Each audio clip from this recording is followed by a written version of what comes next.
2022 هذا سهم ها أياري أم هاتنا هدف قرتن بالأفريقيا بيمروف يا دولة ترك نهاد وردا براستي يعني دما كو أس برينداربو يعني مخواست جو زرابن من كاري بزرابن مزانبو جو لنجيمتشو يعني راستا بلكي هناك زحمتي هابو حتى جهيبو ياري أزقهاما خستي هناك زحمتي هابو لهما هر فكرين سرواها بعلي مرابو مدو عجبها بعلي مرات شواهاتنا بعلي مرات شهيدنا كاتبن دور دا من زاني بوهردو بعلي مرا شهيد كاتنا بشتي أج عملية در كاتب يعني مزاني بوهردو نجيم تشونا دماغو منجي خديد راسه يعني مرحلة جنوا بس دماغو استولي بما يعني مهارتش داعي بيشا خا بريندارين داعي بيشا خا يعني بلكي لنجي مهارن بلكي دستي مهاري بلكي شعبي مهاري بشهادات داعي بيشا خا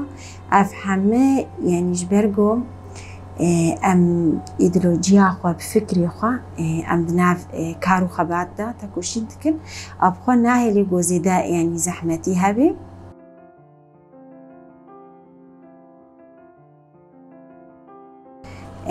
داویا 2012 تبلیبونام چی بویا یعنی شر وقتا دماغو شر چی بو جبهة النصرة وقتها إيريشي باجاري مكرن دور دموكا جروبا ما جبوي باراسني ما نقطة دقرتن بشرا أم درباسي حملة عنبو نها بشتي أم درباسي حملة بون جبرجو يعني هر جن هشتبون جوبي باورنيزيكي خبي مبخوج يعني مشقات برسي عجبا مي كاربن أمين كاربن الهمبري هزك وكا داعش يعني مي كاربن الهمبري ذي هزي باراستنا ولاتي خوبكن باراستنا ملاتي خوبكن يعني ويدا ميدا براستي عم دچونا مثلا خطي بيش ما باراستن تكر دور ده مثلا مال بعطي ماجي شخمج مال بعطي ولات باريزم مال بعطي ماجي بشت قرتيا ما دقرت يعني مال بعطي يعني نبو أصلا تبيشيا مادا جبوي تبليبو ناما جبرقو وقتاقو إيريش سر ولاتي يكي تيكرن تشتاهاري برومات جو يك جي خود باراسنا ولاتي خود بقري وبفيرحي أم تبلي حملابون جبرقو دميجي مادا هاتبو روشتاندن مثلا أم جنن أم إيم علينا أم بيهزن يعني أم نكارن تشتاكي بكن بس دماغو ما بهروردا ديت مديروكا كردستاني ديت مديروكا بارتي ديت وطيبات مديروكا جني وقتا مديتي براستي هشت جو باوريكك يعني تكساتي ما دوري أباكرن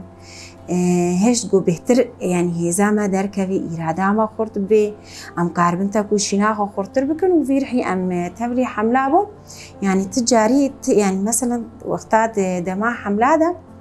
أصلا بيت بيشياما دا چيناد بو مثلا نها ثانية بجهات آباكرن ويبجي خو إثبات كر وتحمو جهاني دا يبجي بو بنابودن وتحمو جهاني دا تبليبون جدنا يبجي دا هاتا كرن وخواستن بو تجربة يبجي باجاري خو دجي آباكن أفهمو بكدا يبجي وأفهمو بكدا جنيبو دوي دميدا وحتى هاجي أوقاس شهيدين يبجي جوهنا مثلا جهكي جو جنتي دا دويجي دا جبهة النصر ينجي بشتي جبهة النصر داعش بو نخوانت دانوي مليدا دقوتن جو أم دستيجني ورنا كشتن أم ناشنا جنتي مثلا دماغو أم درباسي حمليد بون أم تليليتا درباس دبون أو تليلية يبجي دهشن جو ترسك كريد تليدج من دا وبويرحي مثلا مع حماء باجاري خارزقار كرن دستي داعشي وأم درباسي شنقالي يجيبون أم وكجين مثلا ده هدفي ما أساسي هبو مزعني بوفي يكجي باراست يكينين باراست ناقل يكجي باراست يكينين باراست ناجن دما بو هردو أركي ما هي أساسي بهتر هدفي ما خورتر دبو بهتر مثلا تجارة ما زحمتي البيشيا خوا نديتن وتقاسي زحمتي ما دي تبعنا بهتر إرادة ما خورتر دبو مثلا دما هفاني ماجي شهيد تكتم براستي يعني دما هفال شهيد كابن جرانا يعني قال كي ما جرانو بس انتقامات جبن بهتر تكتد لي مدى يعني بهتر ام خوردبون بهتر ام پیش دادشو جبوي ام انتقامات هفالي خو بگرن بهتر مثلا هر باجاركي خو مرزقار تكر أو حملة خلاص كر أم درباسي حملة جديد بون ومناطجي بيشوازيا ما تكر يعني براستي مناطجي تخص جوج داعش خلاص جوي دمي جبهة النصر أبو مناطجي تخص جوج جبهة النصر خلاص بي يعني نبس مثلا بعجاري ما يكردا